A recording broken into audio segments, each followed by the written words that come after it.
পৃথিবী থেকে বিদায় হয়ে যাবে।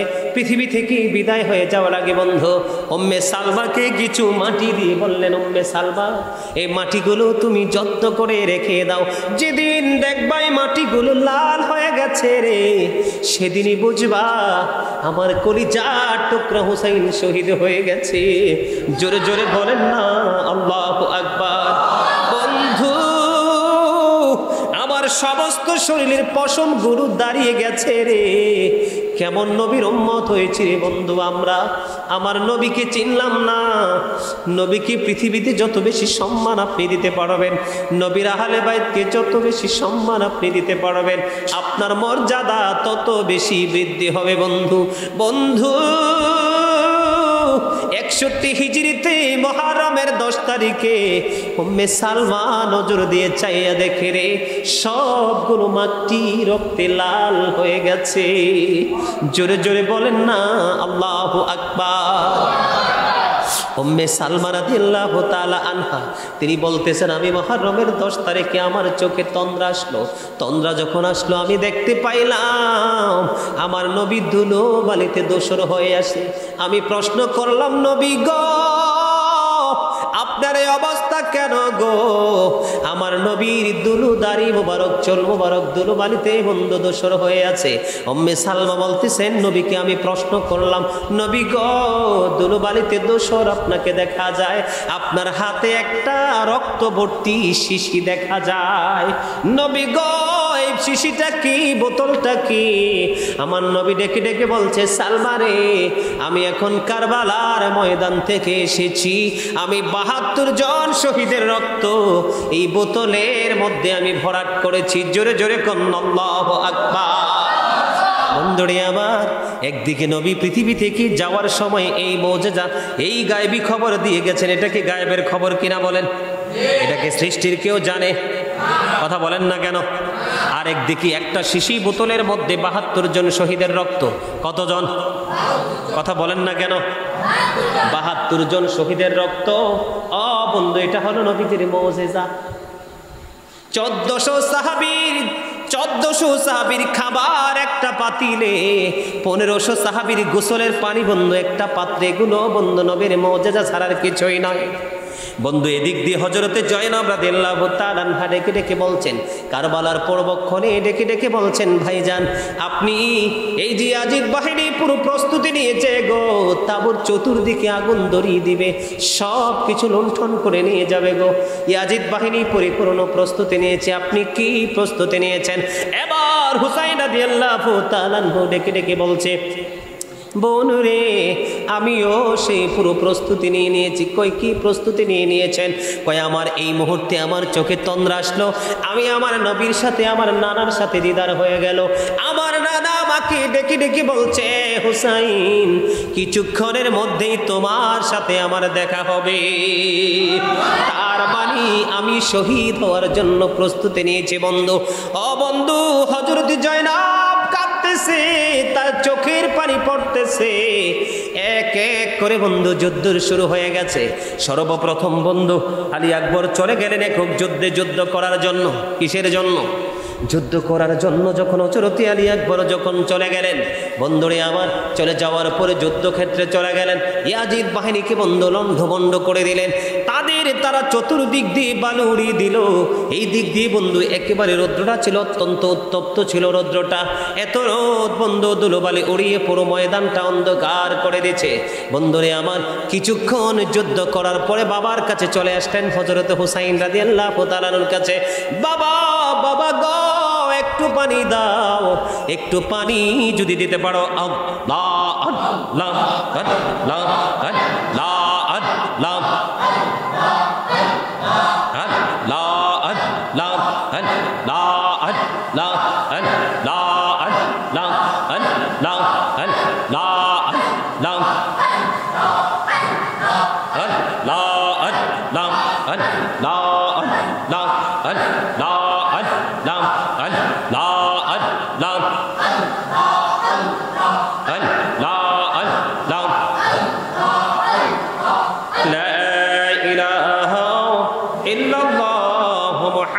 রাসূলুল্লাহ সাল্লাল্লাহু আলাইহি ওয়াসাল্লাম। বলতেছিলাম বন্ধু, এবার আলী আকবর একটা ডাক দিয়ে বলল, বাবা গো, ও বাবা, একটু পানি দাও না গো, একটু পানি যদি খাইতে পারি গো, একটু পানি যদি পান করতে পারে, তাহলে ইয়াজিদ বাহিনীর উপর হায়দারি আক্রমণ চালাবো। বন্ধু, এবার ইমাম হুসাইন রাদিয়াল্লাহু তাআলা আনহু একটা ডাক দিয়ে বলল, বাবা গো, তুমিও তো জানো গো, তোমার মতো আমিও তো পিপাসার্ত, আমিও পানি পান করতে পারিনি, কেমন করে তোমাকে আমি পানি দিব গো বাবা। বাবা গো, আমি যখন পানি চাইতাম, আমার নানা আমাকে ভালোবেসে পানি যদি না থাকতো, আমার নানার জিহ্বা মোবারক বের করে দিত, আমি আমার নানার জিহ্বা মোবারক চুষে চুষে রে আমি আমার পানির পিপাসা মিটাইতাম। জোরে জোরে বলুন না আল্লাহু আকবার। বন্ধু, হৃদয় ছিঁড়ে যায় রে, কেমন করে বন্ধু বলতে পারবো। বন্ধু, এবার হযরতে আলী আকবর যখন পানি পানি করে বন্ধু বাবাকে ডাকছে, এবার হযরতে হুসাইন রাদিয়াল্লাহু তাআলা আনহু ওনার শুষ্ক জিহ্বাটা বন্ধু বের করে দিয়েছেন আলী আকবরের দিকে। এবার আলী আকবর বাবার জিহ্বাটা চুষে নিয়েছে রে, শুষ্ক জিহ্বা। বন্ধু, জিহ্বাটা চুষতে চুষতে এবার বাবার জিহ্বা চুষে শেষ করে বন্ধু যুদ্ধের ময়দানে গেল। যুদ্ধের ময়দানে যাওয়ার পরে এবার বন্ধু যুদ্ধ যখন আবার পুনরায় শুরু করলো, এবার ইয়াজিদ বাহিনী চতুর্দিকে আক্রমণ করে এ আলী আকবরকে যুদ্ধের ময়দানে বন্ধু শহীদ করে দেয়। জোরে জোরে নাউজুবিল্লাহ। একবার পড়েন ইন্না লিল্লাহি ওয়া ইন্না ইলাইহি রাজিউন। বন্ধুর যুদ্ধের ময়দানে শহীদ হয়ে গেল। বাবা বলে যখন ডাক দিল, ইমাম হুসাইন বুঝতে পেরেছে আমার কলিজার টুকরার শহীদের সময় হয়ে গেছে। এবার বন্ধু কি করলেন, যুদ্ধের ময়দান থেকে ইমাম হুসাইন রাদিয়াল্লাহু তাআলা আনহু হযরতে আলী আকবর রাদিয়াল্লাহু তাআলা আনহুকে তাঁবুর দিকে কাঁধে করে নিয়ে আসলেন। এবার এতক্ষণ দেখলেন ওনার চুলগুলো বন্ধ কাঁচা। যখন আলী আকবরকে বন্ধ কাঁধে উঠালেন, তখন ওনার চুল দাড়িগুলো পাইকা সাদা হয়ে যায়। জোরে জোরে বলেন না আল্লাহু আকবার। একটু মহব্বতে বলেন আল্লাহু আকবার। আলী আকবর যুদ্ধের ময়দানে বন্ধু শহীদ হয়ে গেল। তারপরে হযরতে কাসিম রাদিয়াল্লাহু তাআলা আনহু, হযরতে হাসান রাদিয়াল্লাহু তাআলা আনহুর শাহজাদা, তিনি শাহাদাত বরণ করলো। করতে করতে করতে করতে বন্ধু এক ধীরে ধীরে ধীরে ধীরে এবার হুসাইন রাদিয়াল্লাহু তাআলা আনহুর শহীদের সময় হয়ে গেল। কিন্তু ইমাম হুসাইন যুদ্ধের ময়দানে বন্ধু শহীদ হওয়ার জন্য, যুদ্ধ করার জন্য যখন রওনা হলো, হওয়ার পরে ইয়াজিদ বাহিনী কেউ কিন্তু এককভাবে বন্ধু যুদ্ধ আক্রমণ চালাবার সাহস পাচ্ছে না। চতুর্দিক দিয়ে ইমাম হুসাইনের দিকে আক্রমণ চালানো শুরু করলো। চতুর্দিক দিয়ে যখন আক্রমণ চালানো শুরু করলো, যুদ্ধ করতে করতে করতে করতে বন্ধু এক পর্যায়ে ইমাম হুসাইনকে মাটিতে শোয়া দিল। শোয়া দিয়ে বন্ধু সীমার কি করলেন, ওনার বুকের উপর চড়ে বসলেন। কি করলেন? বুকের উপর যখন চড়ে বসলেন, এবার সীমারকে ডাক দিয়ে বললেন, সীমার, তোর বুকের জামাটা একটু খোল। তাকে বললেন, তোর বুকের জামাটা একটু খোল। সীমার এবার তার বুকের জামাটা খুললেন। বুকের জামা খোলার পরে আবার চাইয়া দেখলেন বন্ধু, তার বুকের মধ্যে সাদা সাদা শ্বেত চিহ্ন দেখা যায়। কি চিহ্ন দেখা যায়? সাদা সাদা শ্বেত চিহ্ন। শ্বেত চিহ্ন বোঝেন তো? সাদা সাদা শ্বেত চিহ্ন দেখা যায়। এবার শিবরকে ডাক দিয়ে বললেন, রে শিবর, তুই তো সেই বদকিসমত রে, আমার নানা আমাকে বলে গেছে সাদা দাগের কিছু কুকুর আমার বাগানকে হরণ করে নিয়ে যাবে। তুই তো সেই বদকিসমত, আমি তোর মাঝে সেই সিমটম দেখতে পাই। জোরে জোরে কন্যা নাউজুবিল্লাহ। বন্ধুরে আমার, তারপরে কি করলেন, ইমাম হুসাইন নামাজ পড়ার জন্য সময় চাইলেন। ইমাম হুসাইন যখন নামাজ শেষ করলেন, অনুমতি চাইলেন, অনুমতি দিলেন। শাহাদাতের পূর্বক্ষণে পর্যন্ত তিনি নামাজ পড়লেন।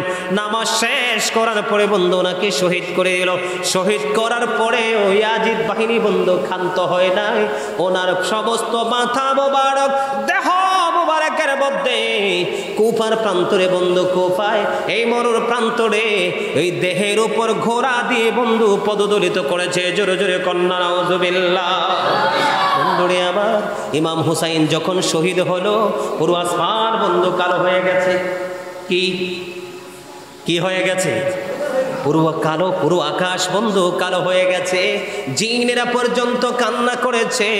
ও বন্ধু, বাইতুল মুকাদ্দাসের জ্বলন্ত পাথর থেকে রক্ত প্রবাহিত হয়েছে। ইমাম হুসাইন যখন শাহাদাত বরণ করছে রে, ইমাম হুসাইন শাহাদাত বরণ করার পরে সিরিয়ার যেই কোনো পাথর সরাইলে পাথর থেকে তা তাজা রক্ত প্রবাহিত হতো। জোরে জোরে বলেন না আল্লাহু আকবার। বন্ধু, ইমাম হুসাইনের শহীদে বন্ধু আকাশ কেঁদেছে, বাতাস কেঁদেছে, গোটা পৃথিবী ক্রন্দন করেছে, জিন জাতিরা পর্যন্ত বন্ধু ক্রন্দন করেছে। আপনারা দেখেন ইমাম হুসাইনের প্রতি ভালোবাসা আপনার আমার জন্য কত বড় নিয়ামত। এখান থেকে বন্ধু ইয়াজিদের বাড়ির দিকে ইয়াজিদ বাহিনী রওনা হলো ওই পুরস্কারের আশায়। কিসের আশায়? পুরস্কারের আশায় বন্ধু রওনা হলো। রাত্র হয়ে গেল, তারা তাবু গাড়ালেন। পাশেই ছিল এক খ্রিস্টান, পাশেই ছিল কি? পাশেই ছিল এক খ্রিস্টান। এক খ্রিস্টান কি করলেন? পাত্রী ডেকে ডেকে বললেন, তোমাদের কাছে হযরতে হুসাইনের মাথা মোবারক কয় আছে? কয় একটা রাত্রের জন্য শুধু দিবা। কয়টা রাত্র? কই শুধু একটা রাত্রের জন্য দিবা। আমি তোমাদেরকে 10,000 দিরহাম দিব। কত হাজার? 10,000 দিরহাম দিব। ওই পৃথিবী নবী, অর্থ নবী ইয়াজিদ বাহিনী বন্ধু, ওই 10,000 দিরহামের নবী ইমাম হুসাইন রাদিয়াল্লাহু তাআলা আনহুর মাথা খ্রিস্টান পাদ্রী কি দিল রে। তখন তিনি কি করলেন? এই মাথাটা নিয়ে তিনি তার ঘরে চলে গেলেন। যাইয়া সুন্দর করে উঁচু সুন্দর এক জায়গার মধ্যে রাখলেন। সুগন্ধযুক্ত পানি দিয়ে সুন্দর করে দৌত করলেন। দৌত করে উপরের মধ্যে রেখে দিলেন।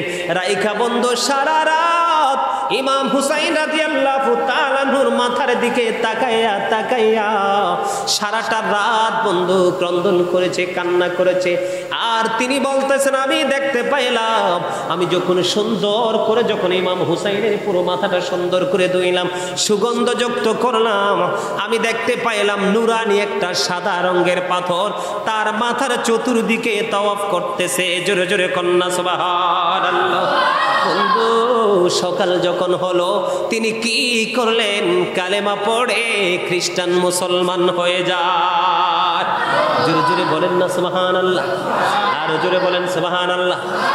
আমাদের দেশে বড় বড় নামের আগে পিসাব লেখে অনেক বড় বড় বক্তা। ইমাম হুসাইনের শহীদের পিছনে নাকি ইয়াজিদ বাহিনীর কোনো দোষ নাই। নাউজুবিল্লাহ বলেন না। ইমাম হুসাইনের শহীদের পিছনে ইয়াজিদের দোষ নাই, এটা কি আমরা মুসলমান মানতে পারি? কোনোদিন মেনে নিতে পারি? কথা বলেন।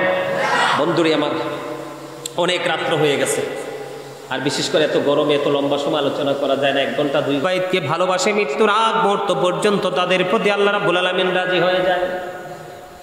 কারবালার মর্মান্তিক অধ্যায় যখন পা রাখবে রে, কারবালার মর্মান্তিক অধ্যায়ে পা রাখার পরবক্ষণে হোর তিনি দাঁড়িয়ে বললেন, ইমাম হুসাইনকে ডেকে ডেকে বললেন, হে আলে মোকাম, আমি যদি এই মুহূর্তে আল্লাহর কাছে তওবা করি তাহলে কি তওবা কবুল হবে? ইমাম হুসাইন ডেকে ডেকে বললেন, তুমি কে গো? তোমার পরিচয় কি? কয়েকবার ইমাম হুসাইন প্রশ্ন করতে দেরি, এবার তিনি উত্তর দিয়ে দিলেন, আমার নাম হলো হুর। আমি আপনাকে এই কুফা পর্যন্ত ইয়াজিদ বাহিনীর শক্ত ভূমিকা রেখে আপনাকে কুফা পর্যন্ত পাহারা দিয়ে নিয়ে এসেছি। আপনি শহীদ হয়ে যাবেন, আপনার শাহাদাত খুবই নিকটবর্তী গো। আমি এখন বুঝতেছি আমার একদিকে জান্নাত আর একদিকে আমার জাহান্নাম, একদিকে আমার আলো আর একদিকে আমার আধার। আমি দেখতে পাইলাম একদিকে ঘোর অন্ধকার, আরেকদিকে একবারে দিনের মতো পরিষ্কার আলো আমি দেখতে পাই। আমি আমার জীবনে সিদ্ধান্ত নিয়েছি এই মুহূর্তে আমি আমার জীবনে আমি আলোর পথটাকে আমি বেছে নিয়েছি। জোরে জোরে কন্যা সুবহানাল্লাহ। এবার যখন প্রশ্ন করলো, তোমার পরিচয় কি, তোমার নাম কি? কয়, আমার নাম হলো হুর। আমার নাম কি? আমার নাম হলো হুর। আমি আপনাকে কুফা পর্যন্ত এই শহীদের ধার প্রান্ত পর্যন্ত নিয়ে এসেছি। আমি এই মুহূর্তে যদি আল্লাহর কাছে তওবা করি, আল্লাহ তওবা কবুল করবে কি? কই, তুমি কি সত্যি সত্যি তওবা করতে চাও, ভালোবেসে তওবা করতে চাও? এবার তিনি বললেন, হুর ডেকে ডেকে বলতেছেন, আমি সত্যি সত্যি তওবা করতে চাই, আমি আপনার কদমে নিজের জীবন বিলিয়ে দিতে চাই। এবার বন্ধু ইমাম হুসাইন ডেকে ডেকে বললেন, তুমি যদি সত্যিকার অর্থে যদি তওবা করতে চাও, ক্ষমা চাও, অনুতপ্ত হও, তাহলে আবার আল্লাহ এখনো পর্যন্ত তোমার জন্য ক্ষমার দরজা খোলা আছে, আল্লাহ তোমাকে ক্ষমা করে দেবে। জোরে জোরে বলেন না সুবহানাল্লাহ। আর একটু মহাব্বতে বলেন সুবহানাল্লাহ। কি করে দিবে? তোমাকে ক্ষমা করে দিবে। এবার যখন তিনি প্রতিশ্রুতি পাইলেন, এবার প্রতিশ্রুতি পাওয়ার পরে বন্ধু, প্রতিশ্রুতি পাওয়ার পরে এবার ইমাম হুসাইন রাদিয়াল্লাহু তাআলা আনহু বললেন, তুমি ঘোড়া থেকে নামো। এবার হুর ডেকে ডেকে বলতেছেন, না না, আমি ঘোড়া থেকে কখনোই নামবো না। আমি আপনার দলের প্রথম, আমি আপনার দলের পক্ষ হয়ে প্রথম শহীদ হব, শাহাদাত বরণ করব। আমি আপনার জন্য সীসা ডালা দেয়াল হয়ে যাব। আমি যতক্ষণ না পর্যন্ত আমার এই লাশ, যতক্ষণ পর্যন্ত আমার দেহর মধ্যে যতক্ষণ পর্যন্ত প্রাণ থাকবে, আমি ততক্ষণ পর্যন্ত ঘোড়া থেকে নামব না। আমার এই আপনার কদমে, আমার এই দেহটা আমি আপনার কদমে বিলিয়ে দেব। জোরে জোরে কন্যা সুবহানাল্লাহ। বন্ধুরে আমার, তিনি কি করেছিলেন? ইয়াজিদ বাহিনীর পক্ষে শক্ত ভূমি রেখেছিলেন, কিন্তু শেষ পর্যন্ত তিনি বুঝেছেন ইমাম হুসাইন কত বড় ফজিলত, ইমাম হুসাইন কত বড় নিয়ামত, ইমাম হুসাইন আমাদের জন্য কত বড় শান্তির বার্তা। বন্ধু জোরে জোরে বলেন না সুবহানাল্লাহ। ওর তওবা করে হুসাইনি কাফেলার সদস্য হয়ে গেল। এবার ইমাম হুসাইন ডেকে ডেকে বলতেছেন বন্ধু ইমাম হুসাইনের সঙ্গীদেরকে, কই ইয়াজিদ বাহিনীর টার্গেট হলাম আমি। ইয়াজিদ বাহিনীর টার্গেট কি? ইয়াজিদ বাহিনীর টার্গেট হলাম আমি। তোমরা আমার সঙ্গে ঠিকই আছো, তোমরা আমার সঙ্গে এই পর্যন্ত এসেছো, তোমরা সবাই চলে যাও, তোমরা সবাই চলে যাও। আমি কাল কিয়ামতের দিন আমি আমার নানার কাছে তোমাদের বিরুদ্ধে কোনো নালিশ করব না। আল্লাহু আকবার বলবেন না? একটু পরে কিন্তু শহীদ হবে, একটু পরে কি হবে? শহীদ হয়ে যাবে। শাহাদাতের পূর্বক্ষণও কিন্তু কি মানবতার ভাষা, বন্ধুরে আমার, কি প্রেমময় ভাষা। এবার ওনার সঙ্গীরা ডেকে ডেকে বলছে, রে আলী মুকাম, আমরা কখনোই জীবন থাকতে আপনাকে শত্রুর মুখে একা রেখে যাব না। জোরে বলেন সুবহানাল্লাহ। বন্ধু, তারা জীবন থাকতে ইমাম হুসাইনকে একা রেখে যাবে না, তারা ইমাম হুসাইনের সাথে বন্ধু হুসাইনি কাফেলার শাহাদাতের সদস্য হবে। তারাও ধীরে ধীরে ধীরে ধীরে ধীরে বন্ধু একবারে কারবালার নিকটবর্তী হলেন। এর আগে আমি আপনাদেরকে মজার আর একটা তথ্য দেই। আমার নবী, এখানে কিন্তু একটা গুরুত্বপূর্ণ একটা বিষয় আছে। আমাদের দেশে নবী গায়েবের খবর জানে কি জানে না, এটা নিয়ে একটা তর্ক আছে না? কথা বলেন। আমরা জানি নবী গায়েবের খবর জানে, আমরা বিশ্বাস করি কি নবী গায়েবের খবর জানে? সবাই বিশ্বাস করেন তো?